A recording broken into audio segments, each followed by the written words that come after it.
because I think it'd be good for, I mean, both of us, Mackers, and also the audience, the people who are listening, just to sort of understand how this all came about, because we've spoken about it before, but if you just want to describe how the mental illness came about, some of the factors that caused it perhaps, and how it's affecting you today, take much time as you need.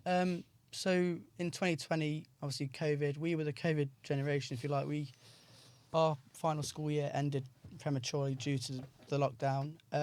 So the following months after that, it was absolutely fine. I enjoyed a bit of a rest. But the more and more you start getting stuck into that cycle of just like, I'm not doing anything, I can't do anything. So I joined university in September, obviously moving away from home. That wasn't the biggest sort of mental block, if you like. I was completely happy with being away from home. That's not an issue at all. But it was just the fact that, you know, you left your own responsibilities, and I had a few sort of acne issues at the time, so I was very self-conscious about that. So I tended to lock myself away a bit and try and stay away from people. I was living with sort of 12, 13 people at the time. So I'm just casting my mind back to then, and there's a lot of sort of other factors, sort of house move away from my childhood home in Nottingham. So now I'm living up in the Wirral, moving away from sort of friends, and then just feeling isolated and sort of adrift from all my school friends who were on social media having a great time, and I wasn't. I was scrolling through all these happy, beautiful people. I'm not happy, and I'm got skin issues, and I'm not feeling happy about myself at all. So that sort of exacerbated the situation, and I was just spending every day just honestly, the blinds down. I was lying in bed. I didn't get out.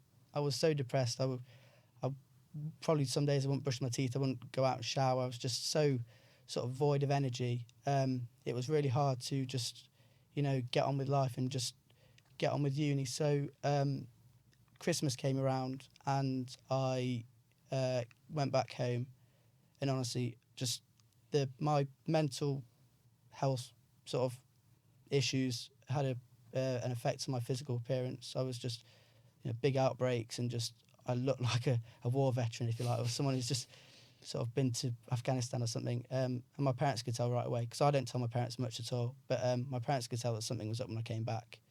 So they suggested that I suspend my studies and go back the following September. So that's what I did.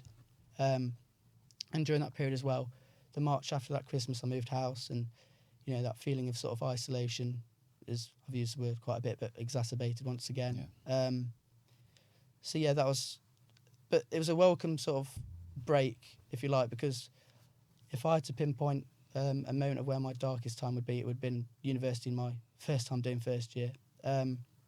So yeah, I had a break. I was not particularly happy. You know, there would have been some dark times in that period, but it was okay. And then obviously lockdown got lifted, and you could do a few more things. And I was big into my golf, so I was playing a lot of golf with my dad, and that's, like I said, that's a welcome distraction where you just sort of live in the moment. I mean, there have been times where my mental state has had an effect on my golf where I've just completely blown up, because you're just so frustrated with life. You know, any sort of small little inconvenience can just blow up. But that's why I do like golf, because it's a mental test, and it's exercising sort of your mental strength. So yeah, that aside, I got through lockdown. Obviously, lockdown got lifted, and I was a little bit happier with life. I came down to Nottingham to see my friends for the first time in a year or 6 months. And then I went back to uni to restart my first year, and everything was fine first couple of months. Got back into the swing of things. I was doing really well on my exams. I was getting 2-1s and firsts. And obviously doing first year, but I've done it before, so it was... yeah. Sort of knew the answers, didn't I? And then sort of around the following Christmas, I had this sort of wave of anxiety. We were having Christmas dinner at the golf club, sort of like 21st of December, whatever, and I just completely lost my appetite. And this wasn't the first time thing. I always found when I went around to sort of friends' houses and had food with their parents, even when I was, 12, 13, where I really wouldn't have said I was struggling with mental illness, I would get that sort of knot in your stomach and just the loss of appetite around. eating food particularly, but that was all it was at the time, and that's all it has been up until the last couple of years.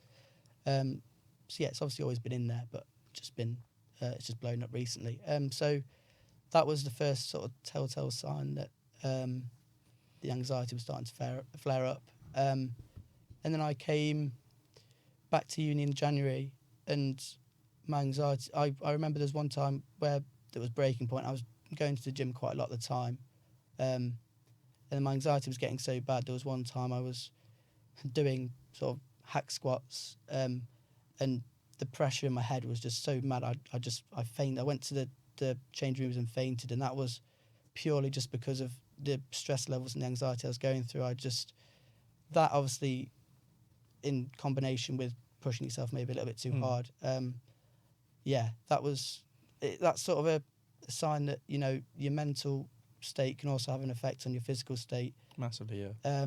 So yeah, those sort of two work in tandem. You know, you hear a lot about sort of working out or doing some sort of physical exercise can have a very good effect on your mental state. So I try and do as much as I can at the moment, but like I said, with the old depression and anxiety and stuff, sometimes it's not the easiest to get yourself involved with new team sports, and going out for jogs and things like that. Sometimes it can be very hard.